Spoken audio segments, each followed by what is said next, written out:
মানি না, মানব না। একতরফা ইলেকশন মানি না, মানব না।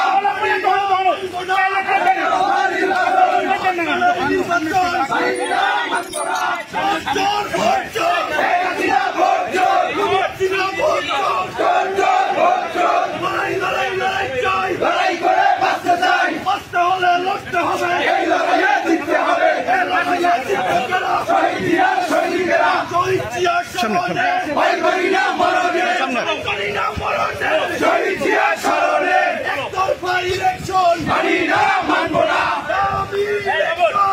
না, মানব না। নির্বাচন মানি না, মানব না। চোর চোর ভোট চোর, শেখ হাসিনা ভোট চোর, হাসিনা ভোট চোর, চোর চোর ভোট চোর। লড়াই লড়াই চাই, লড়াই করে বাঁচতে চাই। সামনে হলে লড়তে হবে, এই লড়াইয়ে জিততে হবে। এই লড়াইয়ে জিতবে কেন? শহীদ জিয়া সৈনিকেরা, শহীদ জিয়া স্মরণে, মরণে। 3 মিনিট চল, 3 মিনিট কাটতে দিবি। শহীদ জিয়া স্মরণে একতরফা ইলেকশন মানি না, মানব না। হাসিনার ইলেকশন মানি না, মানব না, মানব না।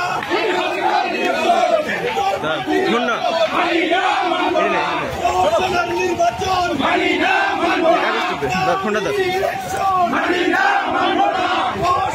ইলেকশন মানি না, মানব না।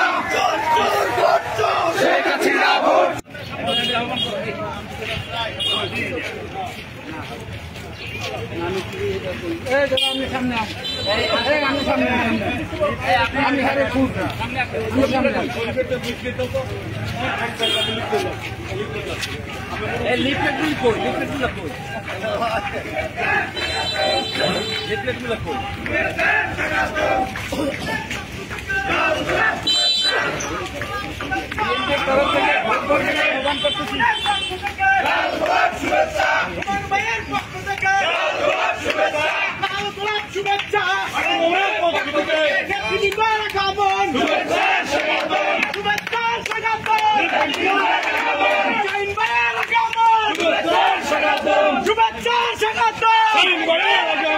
বিএনপির পক্ষ থেকে শুভেচ্ছা, লাল গোলাপ শুভেচ্ছা। যুব দলের পক্ষ থেকে প্রশাসনের যে তামাশা, উপজেলা নামক যে একটি তামাশা নির্বাচনের আয়োজন করেছে এই সরকার, সেই সরকারের এই ধরনের তামাশা নির্বাচনকে আমরা বিএনপির তরফ থেকে বর্জন এবং বয়কট করেছি।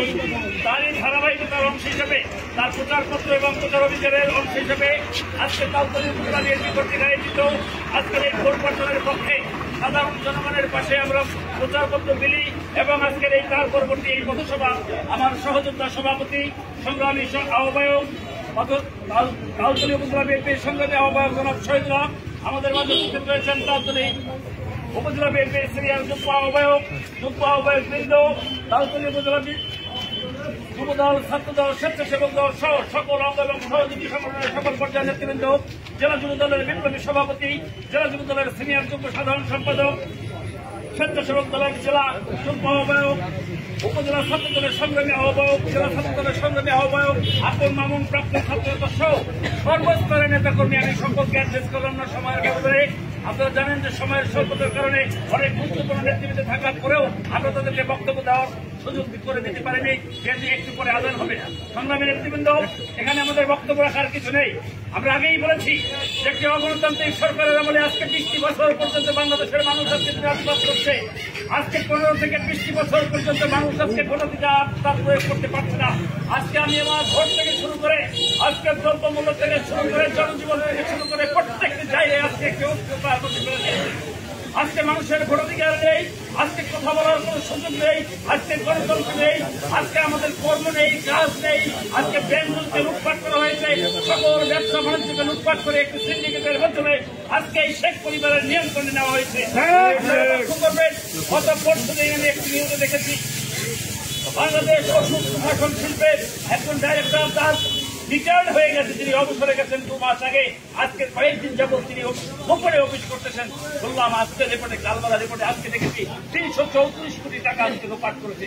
যে লোক আজকে 3 থেকে 4 মাস আগে অবসরে গিয়েছে শুধু সরকারের আগ্রহ হয়েছে কর্মকর্তা হওয়ার কারণে। কয়েকদিন আগে আজকে দেখেছি ওয়াসার 46 জন কর্মকর্তা 352 কোটি টাকা আজকে লুটপাট করেছে আজকে নিয়োগে। আজকে সারা বাংলাদেশকে একটি লুটপাটের অভয়ারণ্যে তৈরি হয়েছে। আজকে দ্রব্যমূল্য থেকে শুরু করে জনজীবনের প্রত্যেকটা জিনিস আজকে মানুষ ক্রয় ক্ষমতার বাইরে চলে গেছে। আজকে বিদ্যুতের দাম কি? আজকে আমরা 500 টাকায় 1000 টাকায় তরি তরকারি কিনে আজকে মানুষ খেতে পারছে না। মাছ, মাংস, ডাল এগুলো তো পরের কথা। আজকে 500 টাকায় তো সবজি কেনা যাচ্ছে না। আজকে ঢেঁড়সের কেজি 80 টাকা। আজকে যে কোনো সবজি আজকে 100 টাকার নিচে কোনো সবজি নেই। আজকে সমগ্র মানুষকে একটি জ্বলন্ত আগুনের মধ্যে রেখে এই সরকার একটি লুটপাটের রাজত্ব কায়েম করেছে। আমাদের আন্দোলন চলছে। বিএনপি সহ গণতান্ত্রিক সকল রাজনৈতিক দল আজকে এই সরকারকে বর্জন করেছে। 7ই জানুয়ারি নির্বাচনকে বর্জন করেছে। তারা একটি দাবি সরকারের অধীনে আজকে দিনাতিবাদ করছে। আমরা মনে করি জনগণের আন্দোলন কখনো ব্যর্থ হয়নি, ইনশাআল্লাহ জনগণের আন্দোলন ব্যর্থ হবে না। অবশ্যই বাংলাদেশে গণতন্ত্র প্রতিষ্ঠা হবে এবং বিএনপির হাত ধরে এই দেশে গণতন্ত্র প্রতিষ্ঠিত হবে। সেই কারণে এই সরকারের এই তামাশামূলক প্রহসনের নির্বাচনকে বিএনপির তরফ থেকে আমরা সর্বাত্মকভাবে বর্জন করেছি। আমরা ধন্যবাদ জানাই।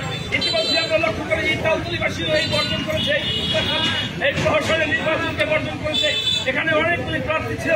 আজকে আকন মামুন যারা তরুণ প্রজন্মের যারা ছিল, যুবক যারা ছিল, আজকে শহীদুল্লাহ যারা লোক আছে, মামুনের মতো যারা লোক আছে, যারা জনপ্রতিনিধি হওয়ার স্বপ্ন থেকে যারা জনগণের সাথে সম্পৃক্ত, কিন্তু আজকে দলের সিদ্ধান্তের কারণে তারা আজকে এই নির্বাচনকে বর্জন করেছে। আমরা মনে করি বাংলাদেশের 70-80% মানুষ এই নির্বাচনকে প্রত্যাখ্যান করেছে। তার দলের মানুষও আগামী 5 জনের এই তথাকথিত নির্বাচন, এই উপজেলা নির্বাচনকে সম্পূর্ণভাবে প্রত্যাখ্যান করবে। আমি আর বক্তব্য দীর্ঘায়িত করতে চাই না। দলের বিরুদ্ধে অবস্থান করে আজকে যিনি প্রার্থী হয়েছেন এই মিয়া মোস্তাকের সম্পর্কে আমি কথা বলবো না। মিয়া মোস্তাক আজকে থেকে আমার দলের কেউ না। তার প্রাথমিক সদস্য পদ থেকে সর্বস্তরের পক্ষে আজীবনের জন্য তার বিএনপি